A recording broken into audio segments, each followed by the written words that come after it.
ইয়া আইয়ুহাল্লাযীনা আমানু, হে মুমিনগণ, তোমরা আগে নিজেদের নফসের খবর নাও। ঠিক আছে?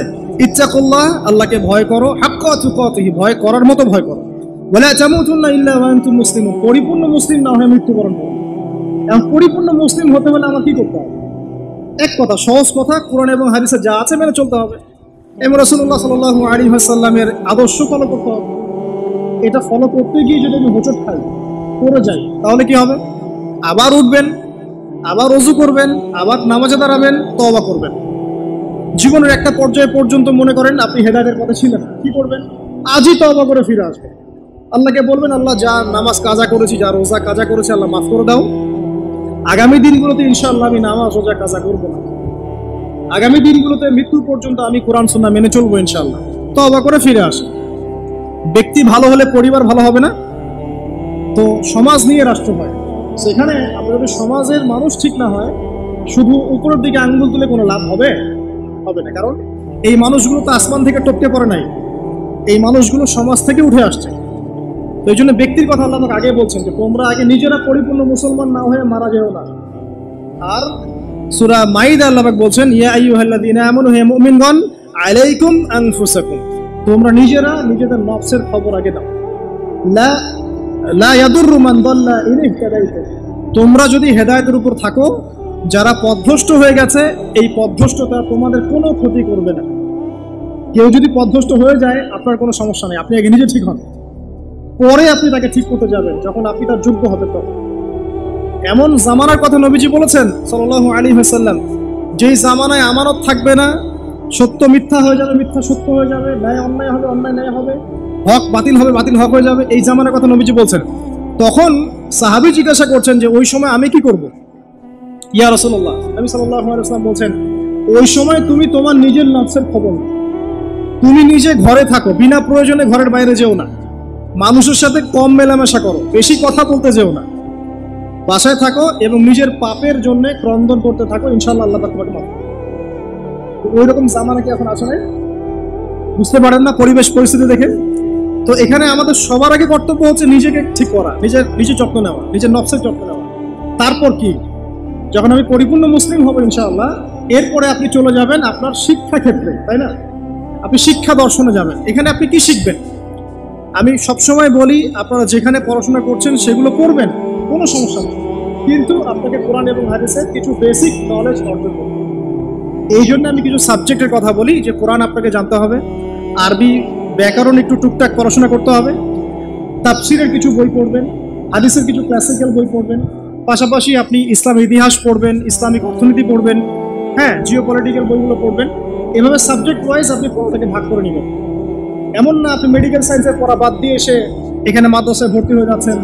এটা সবাই এটা পারবেও না, সবার এটা প্রয়োজনও নাই।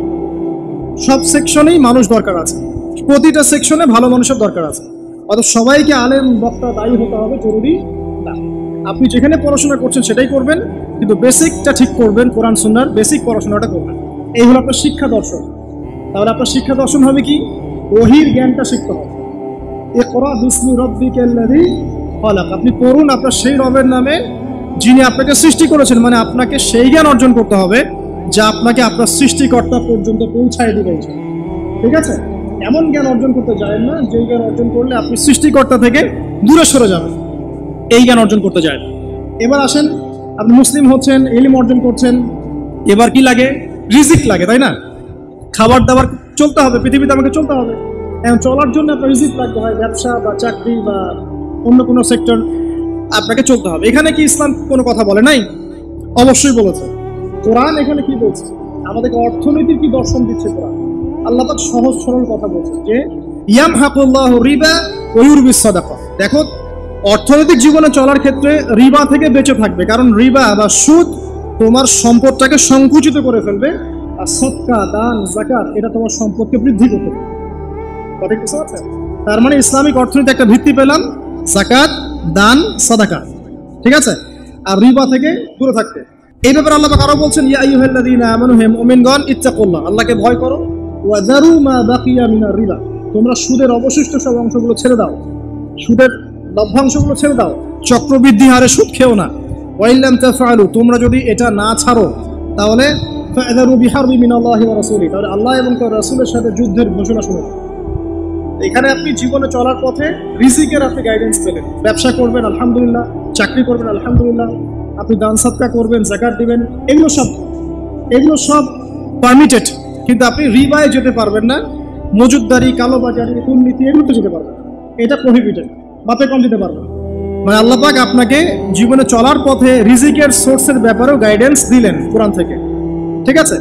তো এখানে আমরা ইনশাআল্লাহ তাআলা যারা সুদের সাথে সম্পৃক্ত আছি আজকে তওবা করে ফিরে আসবো ইনশাআল্লাহ। কারণ আপনার তাকদীরে যে রিজিকটা আছে, এই রিজিক না শেষ করে আপনি পৃথিবী থেকে বিদায় নেবেন না। আপনার জন্য চয়েস দুইটা, এই রিজিকটা কি আপনি হারাম পথে যাচ্ছেন নাকি হালাল পথে যাচ্ছেন? হারাম পথে চাইলে ওই পথে আল্লাহ পাক আপনাকে দিবেন, রিজিক শেষ করবেন, মৃত্যুবরণ করবেন। আর হালাল পথে চাইলে ওই পথে আল্লাহ পাক দিবেন, আপনি রিজিক শেষ করবেন, তারপর মৃত্যুবরণ, তার আগে মরবেন না।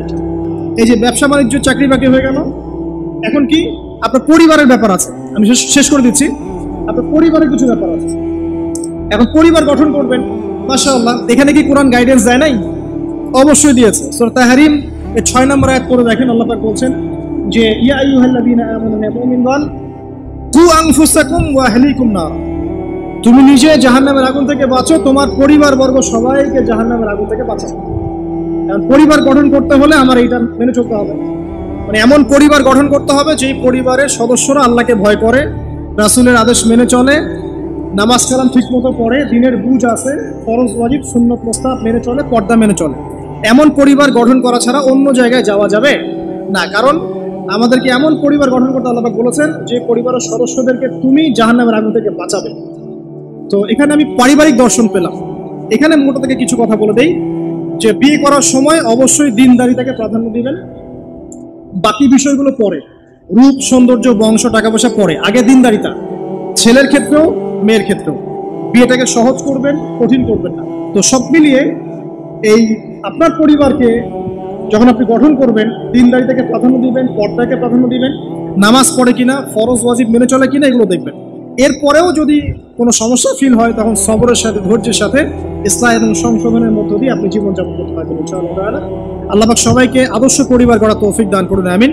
এই পরিবারে আপনার সন্তান সন্ততি হবে। এখন আপনি আমি যে পরিবেশটা পাই নাই, সেই পরিবেশটা আপনার বাচ্চাকে দিতে হবে। তো আপনার সন্তান সন্ততি প্রতিপালনের দর্শনটা কোথায় কোরআনে? সূরা লোকমানের আপনি 10 থেকে 20 এই আয়াতগুলো পড়ে দেখেন। কোন সূরা? সূরা লোকমানের 10 থেকে 20 এই আয়াতগুলো পড়ে দেখেন। আল্লাহ রাব্বুল আলামিন এখানে পুরো গাইডেন্স দিয়ে দিয়েছে, বাচ্চাকে কিভাবে মানুষ করবেন, কি শিখাবেন কি শিখাবেন না সব। আল্লাহ পাক কথাগুলো বোঝার তৌফিক দান করুন, আমিন।